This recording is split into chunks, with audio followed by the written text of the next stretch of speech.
¿Cuáles son las acciones ganadoras este 2026 según Ray Dalio? Antes de analizar las acciones ganadoras para tomar en cuenta en nuestro portafolio de inversión, veamos un breve contexto acerca de quién es Ray Dalio y por qué tenemos que tomarlo en cuenta. Ray Dalio es un inversor multimillonario estadounidense, filántropo y autor mundialmente reconocido como el fundador de Bridgewater Associates, uno de los fondos de cobertura más grandes y exitosos del mundo, famoso por su filosofía de inversión basada en principios, análisis de datos y ciclos económicos históricos para predecir el futuro y gestionar riesgos. Su filosofía de inversión se centra en observar patrones históricos para entender el funcionamiento del mundo, utilizando estrategias como la cartera permanente, que diversifica activos para resistir diferentes entornos económicos, de crecimiento, de recesión, de inflación, de deflación.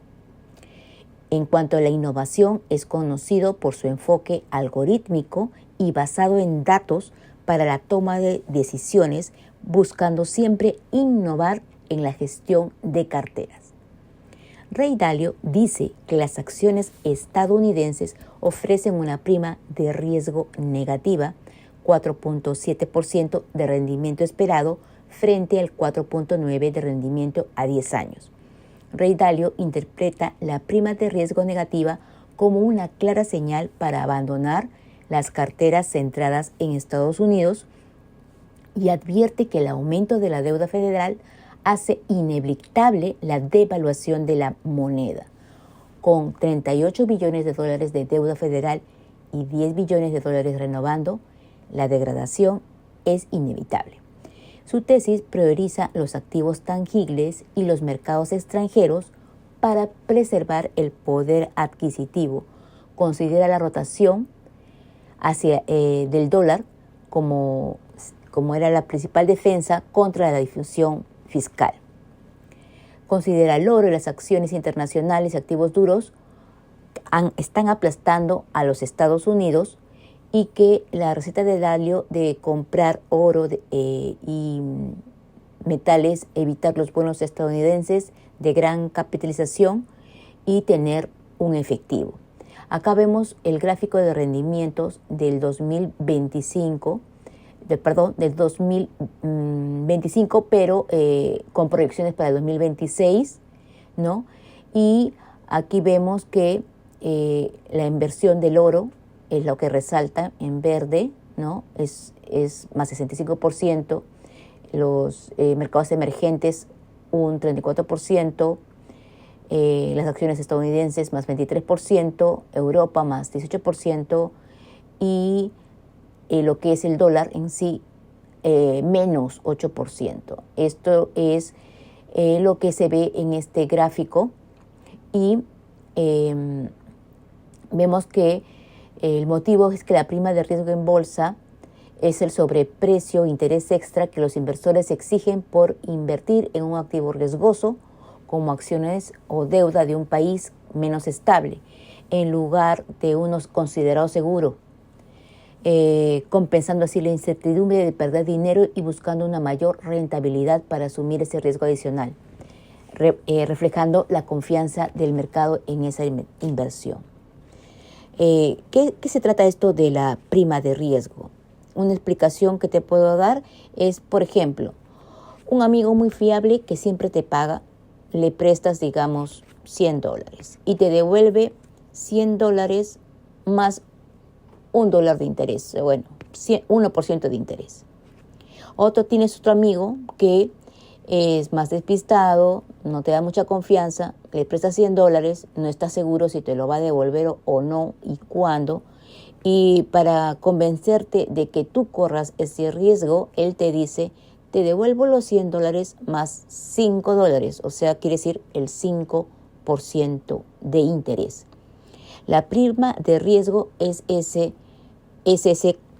esos son esos $4, o sea, $5 menos $1 sería $4. Esa es la compensación que te dan por el riesgo de prestarle al amigo que no es confiable o despistado en comparación al amigo fiable.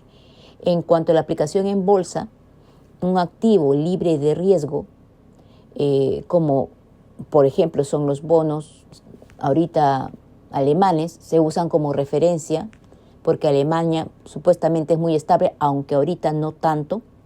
Y un activo de riesgo, por ejemplo, una deuda de un país en que las acciones de una empresa que no son fiables, y la prima de riesgo país-empresa también existe, que es la diferencia del interés en que un inversor pide por comprar esos bonos de una empresa comparados con esos bonos más fiables que supuestamente serían los alemanes. Es un ejemplo.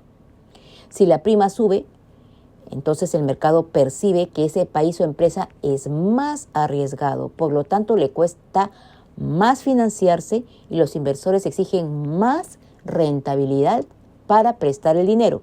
Si la prima baja, aumenta la confianza, se considera más seguro y el costo de financiación baja. De eso se trata. Ahora vemos acá otro gráfico muy interesante en que aquí vemos que el SLB, que son el fideicomiso de la plata, que está en el punto más alto. En cuanto a la tesis de Dalio, valida que al instante de comenzar el 2026, la plata y el oro son la tendencia y siguen destacándose. Y también dice que los semiconductores se suman a la ruptura, aplastando a los índices tecnológicos más amplios. Y esa rotación hacia activos tangibles y chip demuestra que el capital busca la escasez, abandonando la exposición amplia por una fortaleza concentrada. Entonces, esta diversificación defensiva ante riesgos geopolíticos, posible crisis de liquidez y sobrevaloración en Estados Unidos, aconseja Ray Dalio priorizando activos reales y de cobertura contra devaluaciones, rotando fuera de la renta variable americana. Activos recomendados sería el oro, mineras de metales preciosos con alta convicción como escudo geopolítico contra la inflación y la devaluación del dólar.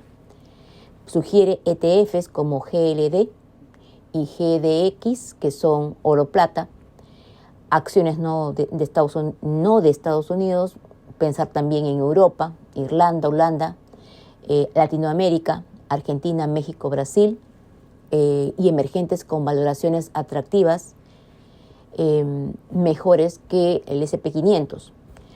Activos reales y materias primas, hay que exponerse al cobre, al acero, aluminio, empresas de energía nuclear, tierras raras y manufactura, como por ejemplo Caterpillar, Deere. ¿Qué evitar? Renta variable estadounidense de gran capitalización como las S&P 500, el Nasdaq, sobrevalorados con un equity rise premium negativo. El retorno esperado es del 4.5, como dijimos, y en cuanto a bonos 4.7 y versus bonos 4.9. Los bonos del Tesoro a largo plazo prefieren los bonos soberanos de Brasil y México, el dólar y activos líquidos ante riesgos de devaluación y crisis global conviene tener liquidez. Como estrategia general, Dalio ve en el 2026 un caos político entre los años 2026 y 2028 y recomienda portafolios balanceados del 10 al 20% de oro, rotación internacional y activos reales para mitigar riesgos, manteniendo liquidez solo para oportunidades tácticas. En contexto de exceso de liquidez previo, prioriza fundamentalmente sobre las subidas bursátiles especulativas, alienado con comparar el PER y el ROE de la empresa versus el mercado. ¿Por qué es esto? Porque él evita las valoraciones excesivas impulsadas por euforia en caso de las acciones estadounidenses y no están impulsadas por fundamentales sólidos. Y esto combinado con riesgos estructurales como deuda insostenible y tensiones geopolíticas. Por ejemplo, imagina un PER promedio del S&P 500 entre el 25 y y el 30X, que es un alto histórico que está ahorita, con un equity rise premium negativo del 4.7 esperado versus a los bonos del 4.9. Las bolsas suben por liquidez, sobre todo las 7 magníficas tecnológicas, pero los beneficios reales no justifican los precios. Es como pagar de lujo por un piso básico. En cuanto a también la deuda pública, enfatiza, ¿no?, que está ahorita de Estados Unidos en más o menos un 116% del PIB, se dirige hacia el año 2034. Crece más rápido la deuda que los ingresos, obstruyendo el gasto productivo. Y los bancos centrales no podrán imprimir indefinidamente sin inflación y devaluación del dólar, forzando correcciones bursátiles. Entonces, por ese motivo que él aconseja estos activos.